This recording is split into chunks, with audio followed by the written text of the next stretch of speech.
આજે આપણે ધોરણ 7 ના સામાજિક વિજ્ઞાન વિષયની અંદર પ્રકરણ 13 સંસાધનોનું જતન અને સંરક્ષણ એના વિશે સમજવાના છીએ। તો એમાં સૌથી પ્રથમ તો સંસાધન એટલે શું, સંસાધન કોને કહેવાય એ સમજીએ તો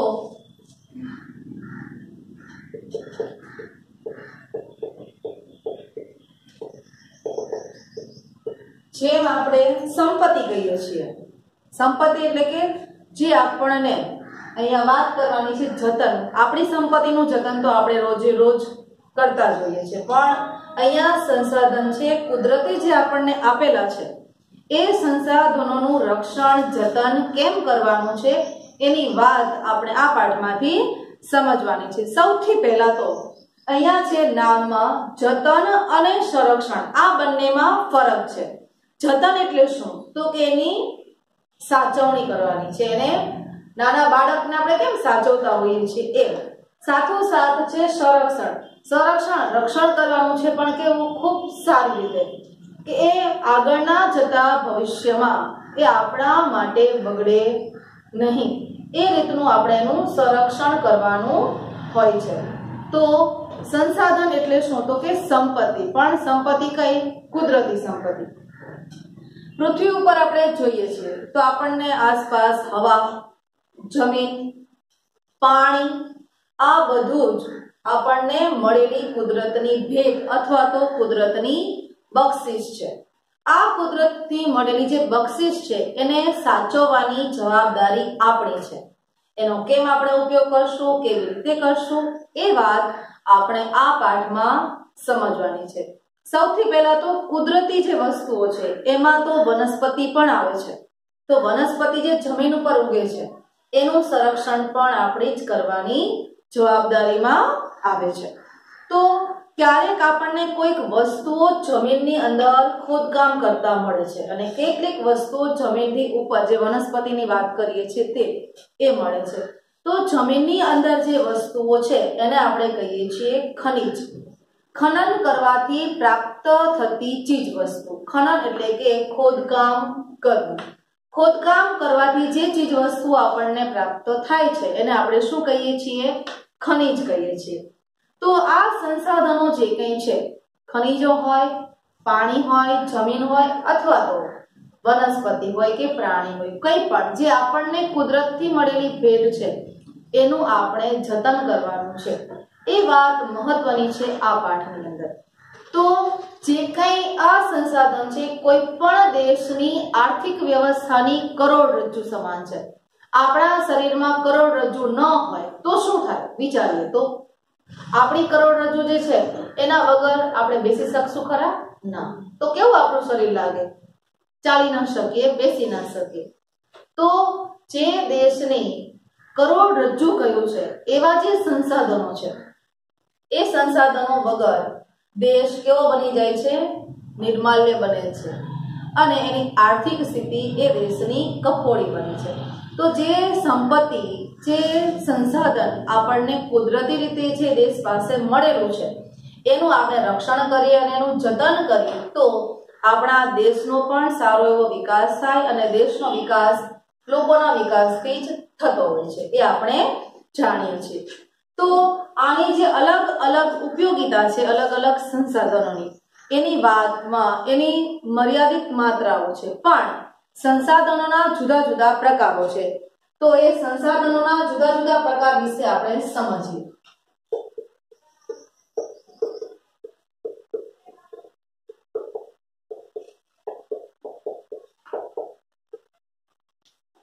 સંસાધનોના પ્રકારો તો વિવિધ રીતે જે સંસાધનો આપણને ઉપયોગી છે તો એ ઉદ્યોગ અને પરિવહન। ઉદ્યોગ તો જાણો છો, પણ પરિવહન એટલે શું તો પરિવહન એટલે કે એક સ્થળેથી બીજી સ્થળે પહોંચાડવા માટે ઉપયોગમાં આવતા જે સાધનો છે, જે માલ સામાનની હેરફેર કરે છે એને આપણે, એ જે તંત્ર જોડાયેલું છે એને આપણે શું કહીએ છીએ, પરિવહન।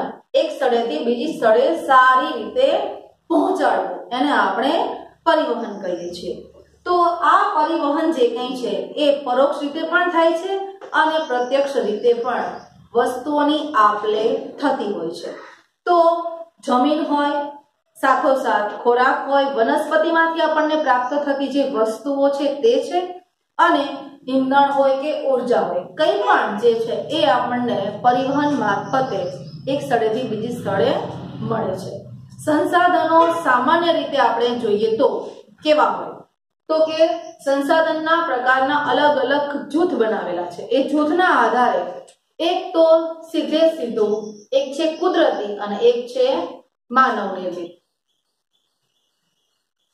આ છે એના મુખ્ય પ્રકારો.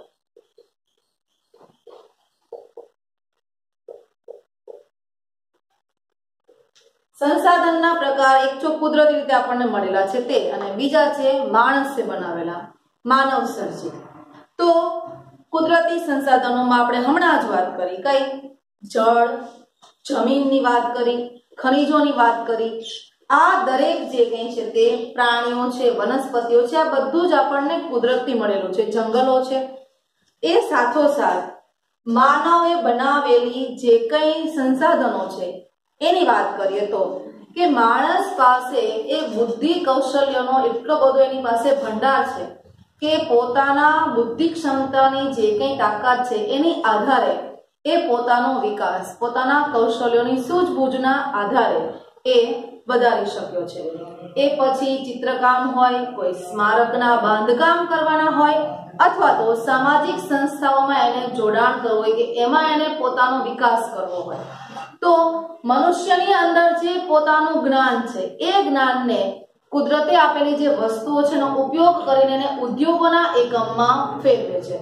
આપણે જાણીએ, એક સાદી એવી સરળ વાત કરીએ, ખેતીની એક ઉપજની, કપાસની વાત કરીએ તો કપાસ આપણને કુદરતની અંદર ખેતરમાં આપણે વાવીએ છીએ અને ઉગી નીકળે છે, અને એમાંથી પ્રાપ્ત થતું જે રૂ છે એ રૂનો અદ્યતન ટેકનોલોજીનો ઉપયોગ કરીને આપણી સાથે એ અલગ અલગ જાતના કાપડ આપણા સુધી પહોંચાડે છે.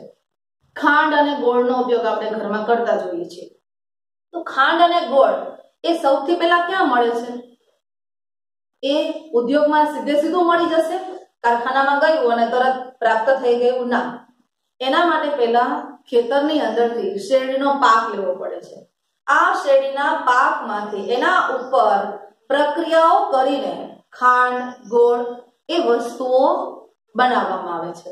કાચું લોખંડ હોય એ મળે છે, અને એના ઉપર પ્રક્રિયાઓ કરીને ટાંકણીથી માંડીને મોટા એરોપ્લેનની બનાવટના ઔદ્યોગિક એકમો માણસે પોતાના બૌદ્ધિક કૌશલ્યના આધારે વિકસાવ્યા છે.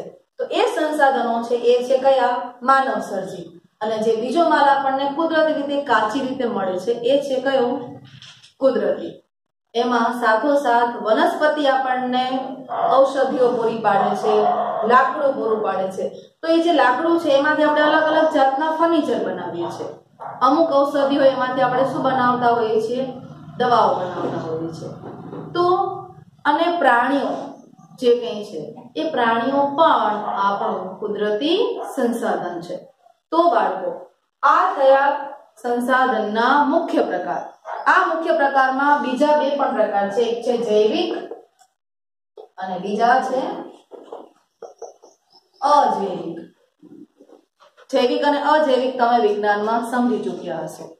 જૈવિક કોને કહેવાય? કે જે જીવન જેની અંદર છે તે વનસ્પતિ હોય કે પ્રાણી સૃષ્ટિ હોય. અને અજૈવિકમાં ભૂમિ એટલે કે જમીન, હવા, પાણી, આ બધા તત્વો, તાપમાન હોય, ક્ષાર હોય, એ દરેક કયા છે? અજૈવિક તત્વો કહેવાય છે. તો મનુષ્યના જ્ઞાનના આધારે એ પોતે અલગ અલગ કૌશલ્ય મારફતે જુદા જુદા સંસાધનોનો ઉપયોગ કરીને પોતાનો વિકાસ કરે છે. તો કેટલાક સંસાધનો તો એવા છે કે જે સ્વયં નિર્માણ પામે છે, એટલે કે પોતે જાતે બને છે. એમાં મનુષ્યનું કંઈ ચાલતું નથી. જેમ કે ખનિજ તેલ. ખનિજ તેલ એટલે કે જે પેટ્રોલિયમ મળે છે આપણને, તે એ પેટ્રોલિયમને બનતા લાખો વર્ષો વીતી જાય છે. એ આપણે બનાવી શકતા નથી. તો અમુક સંસાધનો આવી જૈવિક વસ્તુઓને આધારે આપણને પ્રાપ્ત થતા હોય છે. આ સંસાધનોનું રક્ષણ આપણે કરવું જ રહ્યું.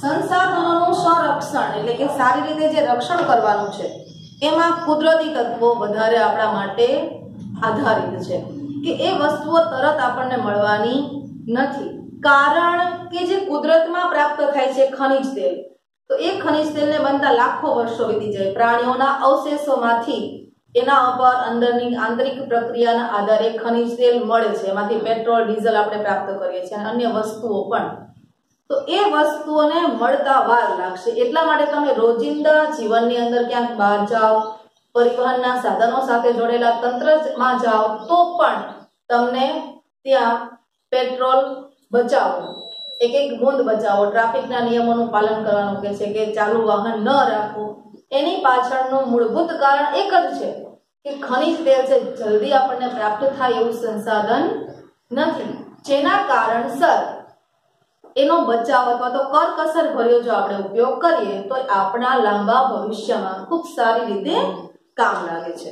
અને એ પરિસ્થિતિ ક્યારેક એવી પણ બની શકે કે આપણે ભવિષ્યમાં મોટા થઈને અત્યારે એમના વપરાશ ચાલ્યા જ કરે તો ભવિષ્યમાં એ ખૂટી જાય એવા છે અને જલ્દી મળે એવા નથી, લાખો વર્ષો વીતી જાય છે તો મળે નહીં। એટલા માટે ક્યારેક એવું બનશે કે એ સાધનોનો વપરાશ આપણા માટે એક માનસિક પરિકલ્પના બની રહેશે, તો એને આપણા જીવનમાં એમનામ જોડાયેલો રાખવા માટે એનો કરકસર ભર્યો ઉપયોગ કરવો જોઈએ। કોઈ પણ સંસાધન છે એનો કરકસર ભર્યો વિવેક ભર્યો ઉપયોગ આપણે કરવો જોઈએ, તો જે તે સમય આપણા માટે આવે એ સમયે એ આપણને કામ લાગે। અને આ સંસાધનો જે કંઈ છે એ સંસાધનોમાં અલગ અલગ જે સંસાધનો છે એ સંસાધનો કંઈક આપણા માટે એક નવું એક વિકાસનું પરિબળ પૂરું પાડે છે। એમાં આપણે સંસાધનમાં જોઈએ તો પ્રકારોમાં ભૂમિક સંસાધન, વાત કરશું સંસાધનોની તો ઘણી બધી થશે, પણ આપણે અહીંયા એક એક ટોપિક સાથે સમજીએ કે ભૂમિ સંસાધન એટલે કે જમીનનું સંસાધન આપણા માટે કેવું કામમાં લાગે છે અને કેવી રીતે આપણા માટે ઉપયોગી છે। તો સંસાધનો જુદા જુદા તો છે જ, પણ એમાંનું એક સંસાધન છે ભૂમિ સંસાધન, એના વિશે આજે આપણે ચર્ચા કરીશું। જે જંગલ સંસાધન છે, જળ સંસાધન છે, એનો અલગ અલગ આપણે આગળ વિશે વિગત ચર્ચા કરશું, પણ અત્યારે તો આપણે હાલમાં ભૂમિ સંસાધન વિશે સમજીએ। ભૂમિ સંસાધનમાં સૌથી પહેલા તો આવશે જમીન નિર્માણ। જમીન નિર્માણ એટલે શું? તો કે જમીનનું બનવું। શું ખરેખર જમીન બનતી હશે એવો મનમાં વિચાર આવે કે હા, સામાન્ય રીતે આપણા પૃથ્વીનું જે ભૂપૃષ્ઠનો ઉપલું પડ છે, પોપડો જેને કહીએ છીએ પૃથ્વીનો મૃદાવરણનો, એ જ શું છે આપણું ભૂમિ સંસાધન છે, એટલે કે આપણે એને શું કહીએ છીએ? જમીન કહીએ છીએ। આ પૃથ્વી ઉપરનો જે પોપડો છે, આ પોપડો જે છે એ અઢળક અનેકવિધ કણોથી પોતે બનેલો છે અને ખડકોના નાના મોટા ટુકડા હોય, રેતીના હોય કે માટીના કણો હોય, આ દરેક બધી જ વસ્તુઓ રજ હોય કે જૈવિક નથી, એ કેવા છે? અજૈવિક છે। એમાં કોઈ પથ્થરમાં જીવ છે એમ કહેવાય ના, એ જે છે એમના રહી શકે છે। એટલે આ ભૂમિ સંસાધન છે એ કેવું પરિબળ છે આપણા માટે? કેવો પ્રકાર છે? અજૈવિક પ્રકારનો એક સંસાધન છે। અહીંયા આ ભૂમિની અંદર જૈવિક તત્વો ભળે, એ જૈવિક તત્વોમાં હવાની અંદર અથવા તો પાણી, એ બધું જ બને પછી શું બનશે? જમીન બનશે। આ જમીનની અંદર જે ખેતીના સંદર્ભમાં આપણે વાત કરીએ તો દેશનો આર્થિક વિકાસ જે તે દેશની જમીન અને એની ખેતી જે છે એના આધારે અને જમીનની ગુણવત્તાના આધારે એ દેશનો વિકાસ બનતો હોય છે। તો સૌથી પહેલા તો જમીન સંસાધનની અંદર આ જમીન નિર્માણ છે, એમાં જમીનના પ્રકારો છે। જમીનના પ્રકારો પણ અલગ અલગ રીતે છે। ભારતની અંદર જે આપણી કૃષિ સંશોધન પરિષદ છે કે જેણે અલગ અલગ જમીનને કુલ 8 ભાગમાં વહેંચેલી છે। આ જમીનો જે કંઈ છે એની અંદર મળતા જે તત્વો છે એ તત્વોને આધારે કહેવાય કે એ જમીનનો પ્રકાર કઈ રીતનો છે।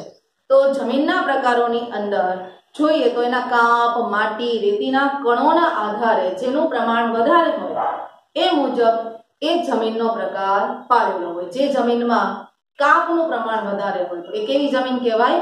કાપાળ જમીન કહેવાય. આવા પ્રયોગો તમે 5મા ધોરણમાં કરી ચૂક્યા છો. તો સાથોસાથ કોઈક જગ્યાની જમીન કાળી હોય, ક્યાંક રાતી પ્રકારની જોવા મળતી હોય, ક્યાંક બદામી કલરની જોવા મળે છે, તો ક્યાંક રેતાળ જમીન પણ આપણને જોવા મળે છે. તો જંગલની જમીનો જુદી હોય છે, દલદલની જમીન એટલે કે કાદવ કીચડ ભર્યા જે સ્થળો છે કે જેની અંદર ફસાયા પછી આપણે બહાર ન નીકળી શકીએ એવી દલદલની જમીનો પણ આપણું એક પ્રકારનું સંસાધન જ છે. તો ક્યાંક પર્વતીય પ્રદેશની જમીન, ક્યાં મોટા પહાડો હોય છે અથવા ડુંગરો જોવા મળે છે.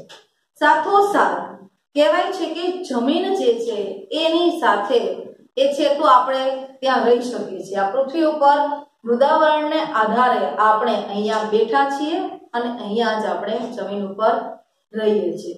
તો આ જે જમીન છે એ જમીન આપણા માટે બહુ જ મહત્વનું સંસાધન બની રહ્યું છે.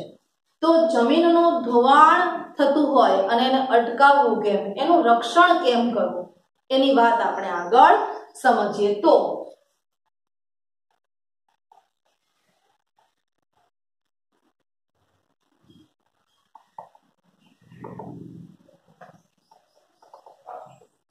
જમીન પાણીથી એનું ધોવાણ થતું હોય છે આપણે જાણીએ છીએ, પણ ક્યારેક ગતિમાન ખૂબ પવન કે વેગવાળી હવા આવે છે ત્યારે પણ જમીનનું ધોવાણ થતું હોય છે. આ જમીનના ઉપલા કણો હોય એ ઉડીને જતા રહે અથવા તો પાણીના પ્રવાહ સાથે એ આગળ ઢસડાઈને જતા રહે ત્યારે આપણે એને કહીએ છીએ જમીનનું ધોવાણ થયું.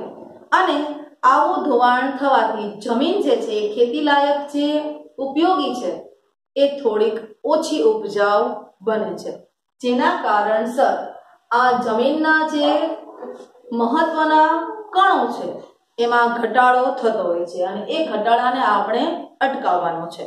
જમીનના ધોવાણના અટકાવ માટે તો સૌથી મહત્વની વાત કે વૃક્ષારોપણ કરવું. વૃક્ષ શું કરશે? જમીનના કણોને પોતાના મૂળ સાથે જકડી રાખે છે, જેથી એ કણો આગળ ધોવાણ થતું હોય એ અટકે છે. અને જ્યાં ઢોળાવવાળી જમીન હોય, સાથોસાથ પગથિયાવાળી જો ખેતી કરીએ એ જગ્યાએ, તો એનું ધોવાણ પણ થતું અટકી જાય અને એ જમીનની જે પોષક તત્વોનું જેની અંદરનું પ્રમાણ છે એ પણ જળવાઈ રહે છે. અને જમીન ઉપર ચરાણની પ્રવૃત્તિ. ચરાણ એટલે શું? તો ચરાણ એટલે કે પશુઓને ચારવા માટેની જે એને ખાવા માટેની જે વનસ્પતિઓ ઉગે છે એ પ્રવૃત્તિઓ જે થાય છે એ પ્રવૃત્તિઓનું નિયંત્રણ રાખવું જોઈએ, જેથી જમીન ઉપર જે વનસ્પતિઓ છે એ સચવાઈને રહે છે. એટલે કે ભૂમિ સંરક્ષણ આપણે કરવા માટે એક તો જમીનનું ધોવાણ રોકવાનું છે, સાથોસાથ નદીના જે કોતરો એટલે કે નદીઓ જે પહાડી પ્રદેશોમાંથી નીકળે છે એના જે વચ્ચેના જે સ્થળો આવે છે એ, અને પહાડી ઢોળાવો, આ પહાડી ઢોળાવો પર પણ વૃક્ષારોપણ કરવું જોઈએ. જે તે જમીન ઉપર જે પાક સારો ઉગી નીકળે છે એ પાકને વધારે ને વધારે ત્યાં વાવવો જોઈએ અને એ વૃક્ષોનું જતન આપણે કરવું જોઈએ. અને વૃક્ષોની તો ખેતર ફરતે હારમાળા જો ઉગાડાય ને તો પવનથી થતું જમીનનું ધોવાણ પણ અટકાવી શકાય છે. અનિશ્ચિત સમય એટલે કે અનિશ્ચિત સમય કે ગમે ત્યારે પશુઓનું ચરાણ થતું હોય તો એવી જમીનો ઉપર એ ચરાણનું નિયંત્રણ લાદવું જોઈએ.